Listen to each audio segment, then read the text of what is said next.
Supreme court ने 4-1 बहुमत से नागरिकता अधिनियम 1955 की धारा 6A की संवैधानिक वैधता बरकरार रखी है। धारा 6A असम समझौते को मान्यता देती है। Chief justice D Y. Chandrachud, justice Suryakant, justice M M. Sundaresh, justice J B. Pardiwala और जस्टिस मनोज मिश्रा की 5 जजों की संवैधानिक पीठ ने ये फैसला सुनाया। जस्टिस पारदीवाला ने धारा 6A को असंवैधानिक ठहराने के लिए असहमतिपूर्ण फैसला दिया। CJI D.Y.. चंद्रचूड़ ने अपने फैसले में कहा कि असम समझौता अवैध प्रवास की समस्या का राजनीतिक समाधान था और धारा 6A विधायी समाधान था। बहुमत ने माना कि संसद के पास प्रावधान को लागू करने की विधायी क्षमता थी। बहुमत से पीठ ने माना कि धारा 6A को स्थानीय आबादी की सुरक्षा की आवश्यकता के साथ मानवीय चिंताओं को संतुलित करने के लिए लागू किया गया। पीठ ने बहुमत से यह भी माना कि असम को बांग्लादेश के साथ बड़ी सीमा साझा करने वाले अन्य राज्यों से अलग करना तर्कसंगत था, क्योंकि असम में स्थानीय आबादी में अप्रवासियों का प्रतिशत अन्य सीमावर्ती राज्यों की तुलना में अधिक था। असम में 40 लाख प्रवासियों का प्रभाव पश्चिम बंगाल में 57 लाख प्रवासियों से अधिक है, क्योंकि असम में भूमि क्षेत्र पश्चिम बंगाल की तुलना से बहुत कम है। पीठ ने बहुमत से यह भी माना कि 25 मार्च 1971 की कट ऑफ तिथि तर्कसंगत थी, क्योंकि ये वो तिथि थी जब बांग्लादेश मुक्ति युद्ध समाप्त हुआ था। प्रावधान के उद्देश्यों को बांग्लादेश युद्ध की पृष्ठभूमि में देखा जाना चाहिए।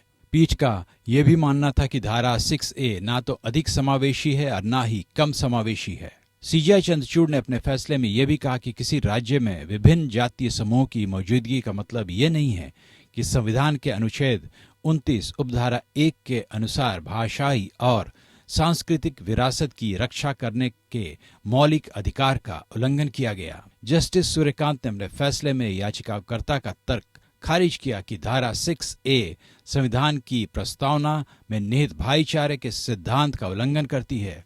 जस्टिस सूर्यकांत ने कहा कि भाईचारे को इस तरह से नहीं समझा जा सकता कि किसी को अपने पड़ोसियों को चुनने का अधिकार होना चाहिए।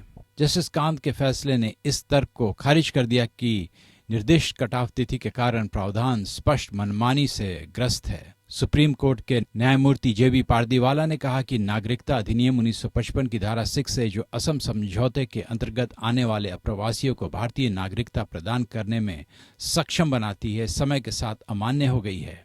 याचिकाकर्ताओं को ये साबित करना होगा कि जातीय समूह दूसरे जातीय समूह की मौजूदगी के कारण अपनी भाषा और संस्कृति की रक्षा करने में सक्षम नहीं है।